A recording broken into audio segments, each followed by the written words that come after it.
आज हम बात कर रहे हैं क्रीमिया युद्ध के विषय में। पृष्ठभूमि देख लेते हैं। इस युद्ध को निरुद्देश्य एवं सर्वाधिक निरर्थक तथा लाभहीन युद्धों में एक माना जाता है। पूर्वी समस्या की पृष्ठभूमि में यह युद्ध लड़ा गया था। आप पूर्वी समस्या से परिचित होंगे, हम इस पर चर्चा करेंगे।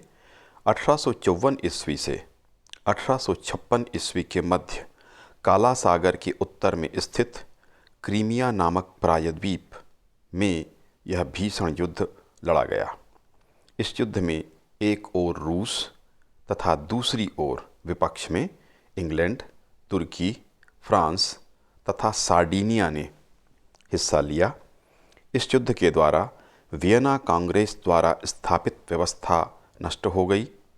नेपोलियन बोनापार्ट की पराजय के पश्चात यह प्रथम यूरोपीय युद्ध था जिसमें कई यूरोपीय राष्ट्रों ने एक साथ भाग लिया।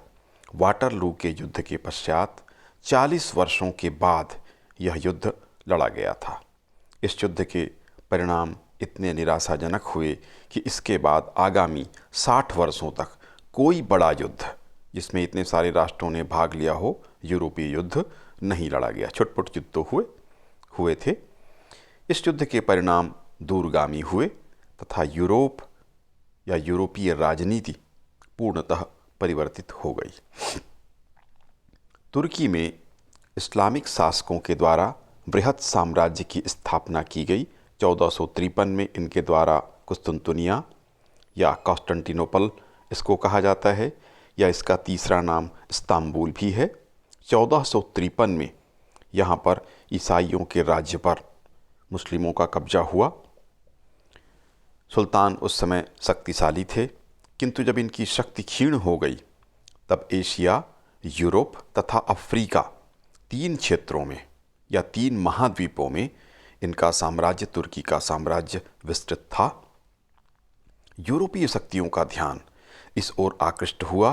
तुर्की कमज़ोर हो गया, उसके पास विस्तृत साम्राज्य था, ईसाई प्रजा थी और शासक मुसलमान था। स्वाभाविक रूप से जैसा हम देखते हैं, इस्लामिक शासन जहाँ पर हो, धर्म पर आधारित शासन जहाँ पर हो, अन्य धर्मावलंबियों के साथ उनका व्यवहार उदारतापूर्ण नहीं होता है।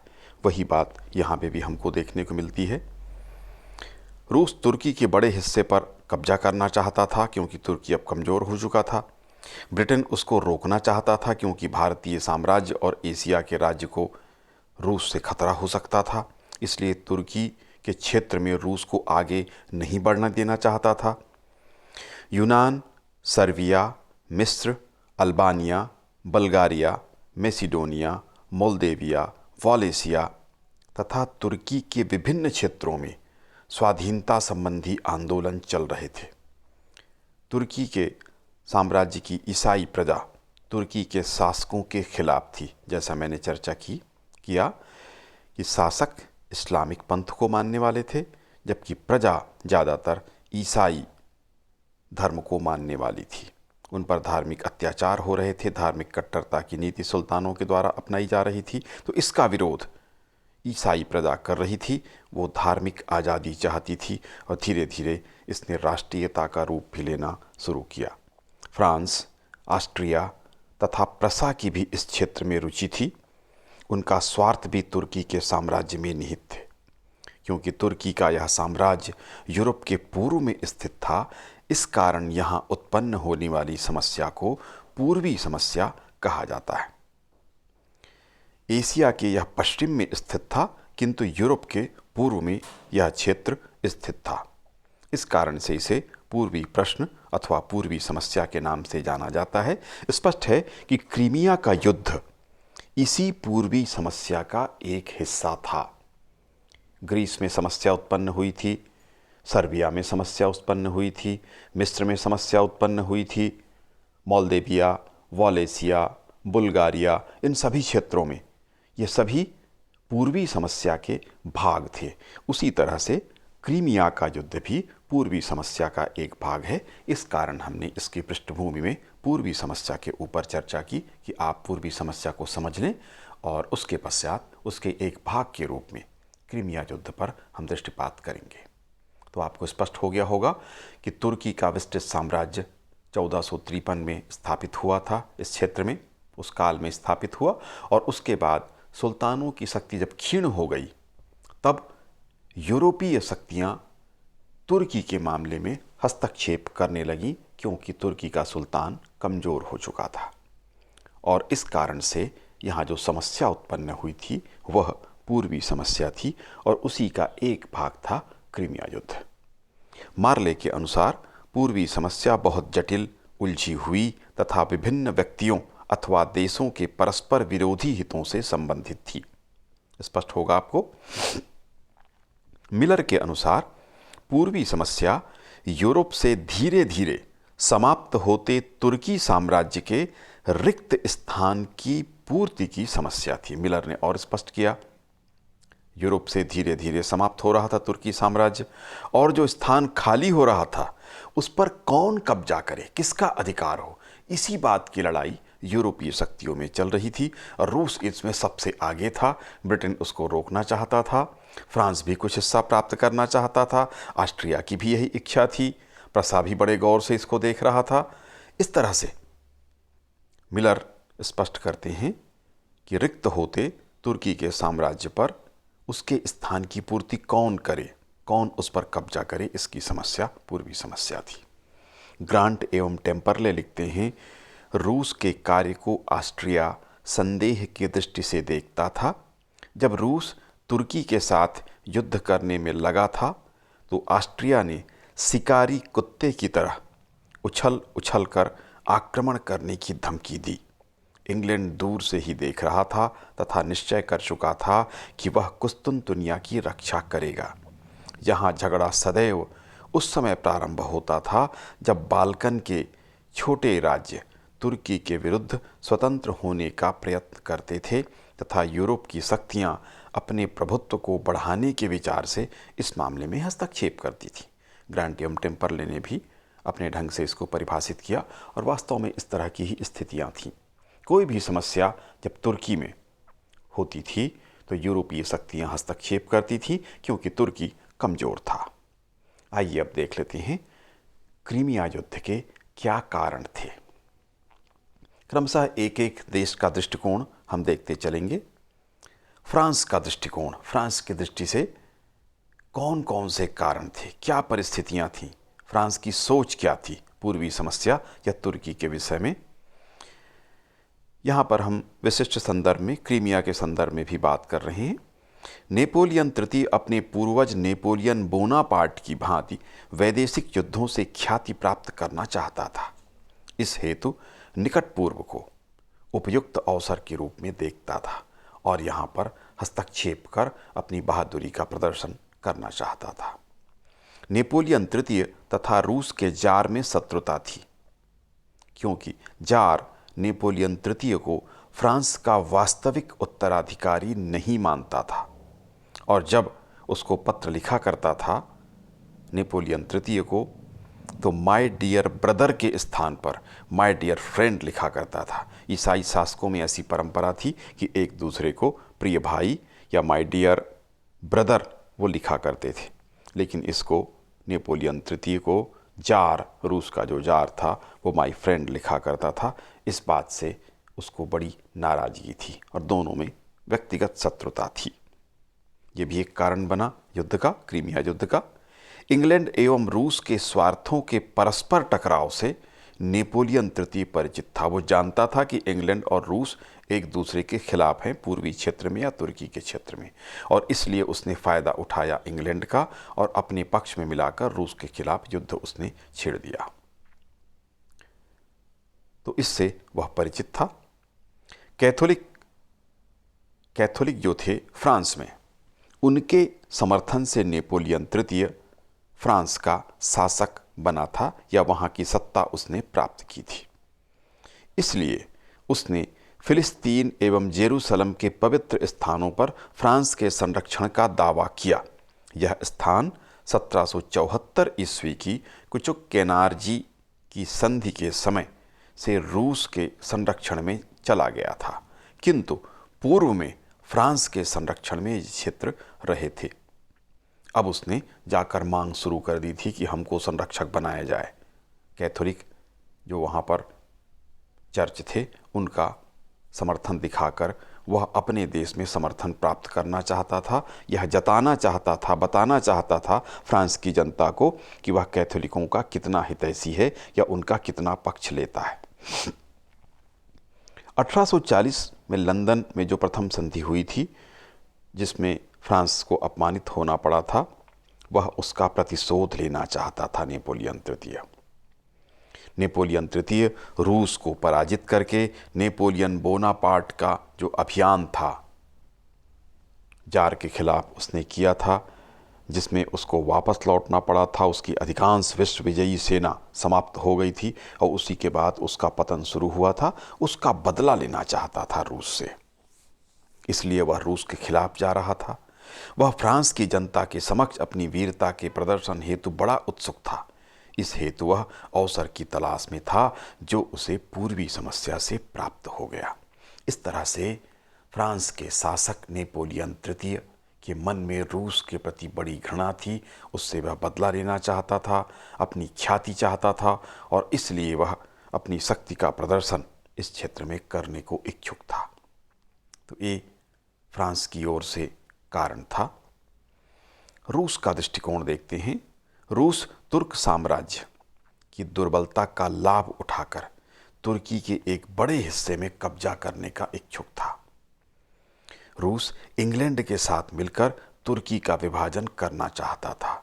जार ने कहा था तुर्की यूरोप का बीमार है तथा उसका रोग असाध्य है, रोग का कोई इलाज नहीं है उसका।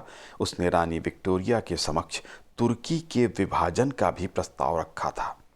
स्पष्ट कर दिया था उसने कि मिस्र, साइप्रस और क्रीट इंग्लैंड को मिल जाएं और तुर्की के एक बड़े हिस्से में, जिसमें कुस्तुनतुनिया भी शामिल हो, वह स्वयं प्राप्त करना चाहता था।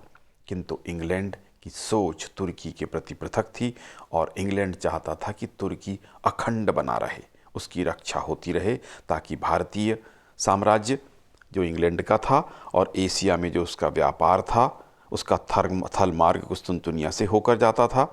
इसलिए उस क्षेत्र पर वह किसी का अधिकार नहीं चाहता था, बल्कि चाहता था इंग्लैंड कि तुर्की अक्षुण्ण बना रहे, अखंड बना रहे, ये उसकी इच्छा थी। इसलिए महारानी ने, इंग्लैंड की रानी ने या इंग्लैंड ने इस पर कोई रुचि नहीं ली।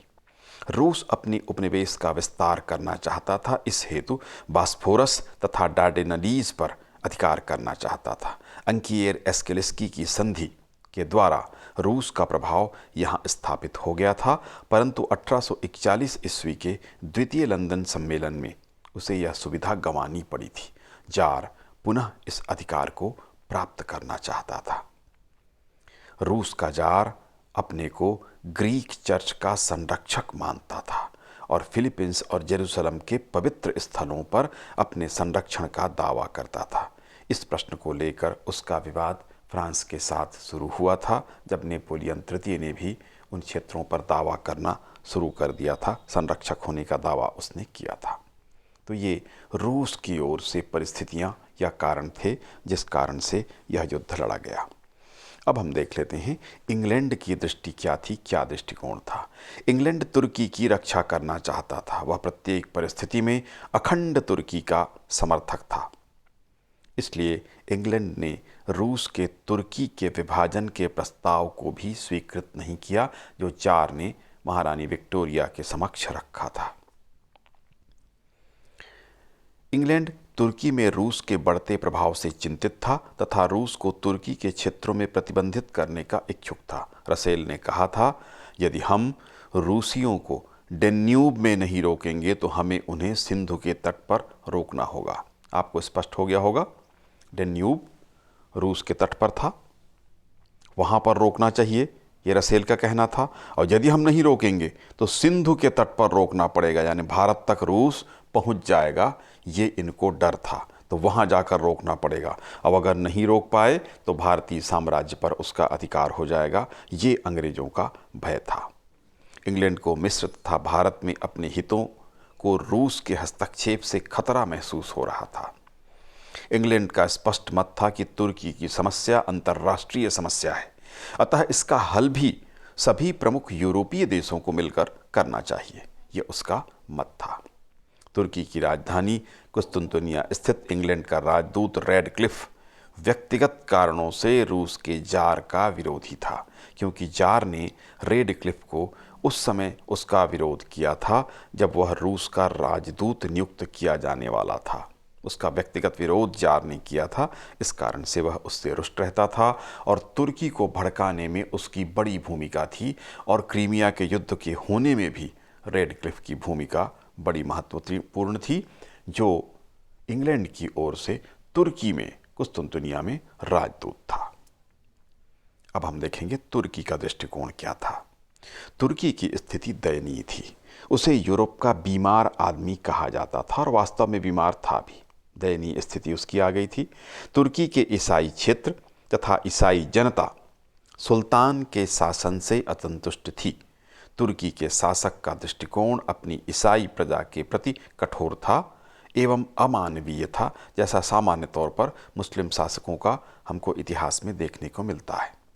ग्रीस ने स्वतंत्रता प्राप्त कर ली थी। शेष ईसाई क्षेत्र के लोग तुर्की से स्वाधीनता प्राप्त करना चाहते थे। मोल्देविया तथा वालेसिया में स्वायत्त शासन स्थापित हो चुका था।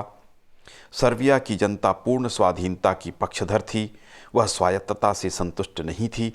इसी तरह से बल्गारिया, अल्बानिया तथा मेसिडोनिया में भी तुर्क शासन के प्रति गहन असंतोष था। स्लाव नस्ल की जनता को रूस का समर्थन था। अखिल स्लाववाद आंदोलन चल रहा था। यह ईसाई धर्म को मानते थे तथा अपने को रूस के निकट समझते थे। रूस को अपना संरक्षक मानते थे, क्योंकि रूस में भी स्लाव जाति के लोग वहाँ के मूल निवासी थे। ऐसी परिस्थितियों में रूस का बाल्कन राज्यों की स्लाव जनता के प्रति दृष्टिकोण संरक्षक होने का था तथा इनके मामलों में वह हस्तक्षेप कर रहा था। तुर्की का सुल्तान अब्दुल मजीद उदारता की नीति का अनुसरण करना चाहता था, किंतु वहाँ के कट्टरपंथियों ने उसका विरोध किया। इस कारण उदारवादी नीति उसकी असफल रही। ऐसी स्थिति में रूस का दबाव और बढ़ गया तथा ईसाई एवं मुस्लिम प्रजा के बीच संघर्ष की स्थिति उत्पन्न हो गई। तो ये तुर्की की स्थिति थी, जहाँ कोई सुधार संभव नहीं था। अधिकांश ईसाई प्रजा थी, शासक मुस्लिम था, दोनों के बीच टकराव था। सुल्तान सुधार करना चाहता था अब्दुल मजीद, लेकिन कट्टरपंथियों ने उसे ऐसा नहीं करने दिया। इस तरह वहाँ की स्थिति विकराल होती जा रही थी। फिर बड़ा प्रकरण आया। यद्यपि प्रकरण वस्तुतः बड़ा था नहीं, किंतु उसे बड़ा बना दिया गया। पवित्र स्थलों के संरक्षण का मामला 1535 में एक संधि के अनुसार तुर्की के सुल्तान ने फ्रेंच व्यापारियों को पवित्र ईसाई तीर्थ स्थानों की साज संभाल तथा उसके संरक्षण का अधिकार कैथोलिक पादरियों को, फ्रेंच कैथोलिक पादरी थे, उनको अधिकार दे दिया। तुर्की का साम्राज्य होते हुए भी फ्रांस को इनका संरक्षण दिया गया, स्वीकार किया गया। 1581 में, फिर 1587 में और 1607 तथा 1740 तक में इसकी पुष्टि की गई।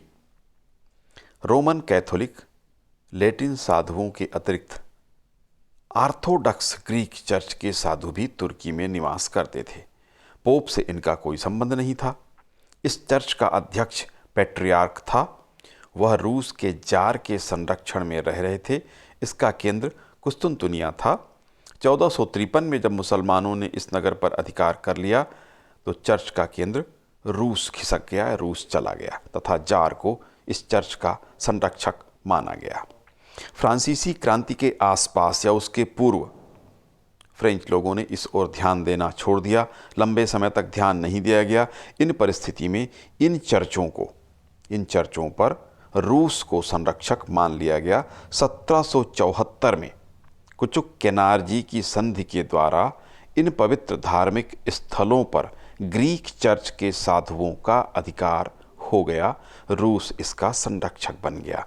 इस तरह से जेरूसलम और फिलिस्तीन स्थित जो पवित्र चर्च थे, स्थल थे, उन स्थलों पर जो ईसा मसीह से भी संबंधित थे, उन स्थलों पर अब रूसी संरक्षण आ गया फ्रेंच के स्थान पर। उस समय फ्रांसीसियों के द्वारा कोई विरोध दर्ज नहीं कराया गया। इस तरह सरलता से इस पर रूस के जार का अधिकार हो गया, ऑर्थोडॉक्स चर्च का अधिकार हो गया। अब इस समय जाकर 1850 में नेपोलियन तृतीय ने पुनः इन क्षेत्रों के संरक्षक होने का दावा करना शुरू किया और मांग की, और यही विवाद का कारण बना। 1850 में लुई नेपोलियन या नेपोलियन तृतीय ने तुर्की के सुल्तान को पत्र लिखा कि इन पवित्र स्थलों का उसे पुनः संरक्षक बनाया जाए, पहले जो संधि हुई थी उसके अनुसार। तुर्की के सुल्तान ने इस ओर ध्यान नहीं दिया, तो 1852 में पुनः नेपोलियन तृतीय ने अपनी मांग दोहराई। ऑस्ट्रिया तथा अन्य कैथोलिक राजाओं ने भी उसका समर्थन किया। इन परिस्थितियों में तुर्की के सुल्तान ने अंततः इसे स्वीकार कर लिया। कहने का अर्थ ये कि कैथोलिक, जो फ्रेंच कैथोलिक थे, किन क्षेत्रों में, दो क्षेत्रों की बात हमने की थी, एक जेरूसलम का पवित्र स्थल और फिलिस्तीन, दोनों कभी साथ में होते हैं, कभी अलग हो जाते हैं। उन्हीं क्षेत्रों पर अधिकार की बात थी। संरक्षक फिर से फ्रेंच लोगों को मान लिया गया, जो अब बीच में रसियन लोगों के पास आ गया था। ग्रीक ऑर्थोडॉक्स चर्च के मुखिया रूस ने इसका विरोध किया तथा सुल्तान से अनुरोध किया कि रोमन पादरियों से सुविधाएं वापस ली जाएं और पुनः ग्रीक पादरियों को इसे सौंप दिया जाए। जार के दबाव के समक्ष तुर्की का सुल्तान झुक गया तथा रूस को यह अधिकार पुनः प्राप्त हो गया या दे दिया गया तुर्की के सुल्तान के द्वारा। जार मात्र पवित्र स्थलों के संरक्षण की प्राप्ति से संतुष्ट नहीं हुआ। उसने तुर्क साम्राज्य में रहने वाली संपूर्ण ईसाई प्रजा पर रूस के संरक्षण की मांग की। मांग उसकी बढ़ गई। अब तात्कालिक कारण देखते हैं, किस कारण से युद्ध की स्थितियां आईं। रूस की ओर से दो मांगें की गई थी। पहला था पवित्र स्थलों पर रूस का संरक्षण। पवित्र स्थल कौन कौन से थे? दो स्थल थे, हमने कई बार चर्चा की उसकी। एक तो फिलिस्तीन और एक जेरूसलम। इन दो क्षेत्रों पर ऑर्थोडॉक्स चर्च का अधिकार पुनः हो, ये उसने मांग की। और दूसरी ओर उसकी मांग थी कि तुर्क साम्राज्य की ईसाई प्रजा जितनी भी हो, उस सब का संरक्षक रूस को स्वीकार किया जाए। ब्रिटिश जो राजदूत था तुर्की में था, रेडक्लिफ, इसने दोनों मांगों को अलग अलग करके देखा। इसके फलस्वरूप मित्र राष्ट्रों तक गलत खबर गई कि ये दो मांग उसकी हैं, जबकि वो एक साथ मिला हुआ ही मांग था। या तो उसे पूरा स्वीकृत किया जाता या अस्वीकृत किया जाता, लेकिन इसने अलग कर दिया। इस कारण से प्रथम मांग को मान लिया गया। मित्र राष्ट्रों ने भी तुर्की को सलाह दी कि प्रथम मांग मान लिया जाए, परंतु रूस की दूसरी मांग, जिसमें तुर्क साम्राज्य के ईसाई प्रजा के संरक्षक के रूप में जार को माना जाना था, उसको अस्वीकार कर दिया गया। इसकी खबर जब रूस पहुंची तो जार बड़ा नाराज हुआ। उसने अपनी सेना मोल्देविया और वालेसिया पर अधिकार करने के लिए भेज दिया। रूस द्वारा तुर्की पर दबाव बनाने के लिए यह कार्य किया गया था। इसका विरोध इंग्लैंड और फ्रांस ने किया। मोल्देविया और वालेसिया पर आसानी से रूस ने अधिकार कर लिया। इस तरह से युद्ध की परिस्थितियां निर्मित हो गईं। फ्रांस और इंग्लैंड ने इसका जमकर विरोध किया। कारणों से आपको स्पष्ट हो गया होगा कि इंग्लैंड और फ्रांस एक साथ जा रहे थे, दोनों रूस के विरोध में थे। इस कारण उनमें एकता थी। युद्ध रोकने के प्रयास किए गए। इन परिस्थितियों में युद्ध अनिवार्य अवश्यंभावी लगने लगा। रूसी दूत मेशिकोव के वापस जाते ही, जो तुर्की में था, रूस द्वारा मोल्देविया और वालेसिया पर सेना भेज दी गई। इंग्लैंड ने इसके उत्तर में अपना जहाजी बेड़ा बेसिका की खाड़ी में भेज दिया। नेपोलियन ने फ्रांसीसी जहाजी बेड़े को अंग्रेजों के साथ भेजा। ऑस्ट्रिया अपने सीमा पर संघर्ष की स्थिति से चिंतित था। पामस्टन फ्रांस के साथ मिलकर युद्ध करना चाहता था, किंतु ब्रिटिश प्रधानमंत्री एबरडीन युद्ध के पक्ष में नहीं था। इन परिस्थितियों में एबरडीन ने प्रयास किया, पामस्टन पर भी दबाव डाला और शांतिपूर्ण हल निकालने का प्रयास उसने किया। वियना में सभी मित्र राष्ट्रों का एक सम्मेलन हुआ, मिले। 1853 में इंग्लैंड, फ्रांस, ऑस्ट्रिया और प्रसा के प्रतिनिधियों का सम्मेलन वियना में हुआ और सर्वसम्मति से रूस और तुर्की को एक पत्र भेजा गया जिसे वियना नोट के नाम से जाना जाता है। इसमें कहा गया था कि दोनों पक्ष ईसाई धर्म के संरक्षण के विषय में कुतुब केनार्जी और एड्रियानोपल की संधियों का पालन करें। ये नोट दोनों देशों को भेजा गया। रूस ने इस नोट को स्वीकार कर लिया। अब यहाँ पर युद्ध का कोई कारण था नहीं क्योंकि उसने स्वीकार कर लिया, लेकिन सुल्तान ने रेडक्लिफ के भड़कावे और उसके प्रोत्साहन पर इस नोट में संशोधन की मांग की। सुल्तान की मांग पर वियना नोट में संशोधन कर दिया गया। उसमें सुल्तान की इच्छा को शामिल कर दिया गया कि उसके अनुसार कार्य हो। अब इसमें कहा गया कि सुल्तान द्वारा ईसाई धर्म के संरक्षणत्व में केन्नारजी और एड्रियानोपल की संधियों का पालन किया जाए। रूस ने इस संशोधन को अस्वीकार कर दिया। तो त्रुटि तुर्क सुल्तान के द्वारा की गई, रूस तो इसको स्वीकार कर रहा था। इस कारण से दबाव डालना था तो तुर्की पर दबाव डालना था, लेकिन रेडक्लिफ के प्रोत्साहन पर सुल्तान इस पर अड़ गया। समस्या विकराल हो गई और युद्ध अवश्यंभावी हो गया। यह हठ तुर्की के सुल्तान के द्वारा किया गया था और वह भी रेडक्लिफ, जो कि इंग्लैंड का राजदूत था तुर्की में, उसके प्रोत्साहन और उसके भड़कावे पे जार ने इस तरह का निर्णय लिया था। तो दबाव तुर्की के सुल्तान पर डाला जाना चाहिए था, लेकिन इंग्लैंड और मित्र राष्ट्रों ने, फ्रांस ने मिलकर रूस पर दबाव डालना शुरू किया और अंततः युद्ध अवश्यंभावी हो गया। युद्ध आरंभ होता है। सुल्तान को इंग्लैंड और फ्रांस से सहायता की उम्मीद थी। इसी आशा के आधार पर उसने कठोर नीति अपनाई और रूस से मांग की कि वह मोल्देविया और वॉलेसिया से अपनी सेना हटा ले। रूस ने सेनाएं हटाने से इनकार कर दिया। उसने कहा कि जब तक बेसिका की खाड़ी से आंग्ल फ्रांसीसी बेड़ा नहीं हटाया जाएगा तब तक रूस पीछे नहीं हटेगा। तुर्की ने इस पर नाराज होकर 23 अक्टूबर 1853 को युद्ध की घोषणा कर दी। बड़े आश्चर्य का विषय है कि एक कमज़ोर देश एक शक्तिशाली देश पर आक्रमण करने के लिए युद्ध की घोषणा करता है, और यह सब हो रहा था रेडक्लिफ के भड़कावे के कारण और ब्रिटेन और फ्रांस के सपोर्ट के कारण। उसे स्पष्ट पता था कि यह युद्ध तुर्की को नहीं लड़ना है, बल्कि मुख्य रूप से यह युद्ध फ्रांस और इंग्लैंड उसके पक्ष से लड़ेंगे।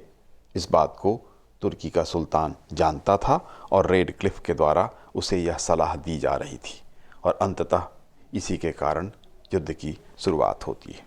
तो अगले भाग में हम युद्ध के परिणाम, उसके महत्व और निष्कर्ष पर विचार करेंगे।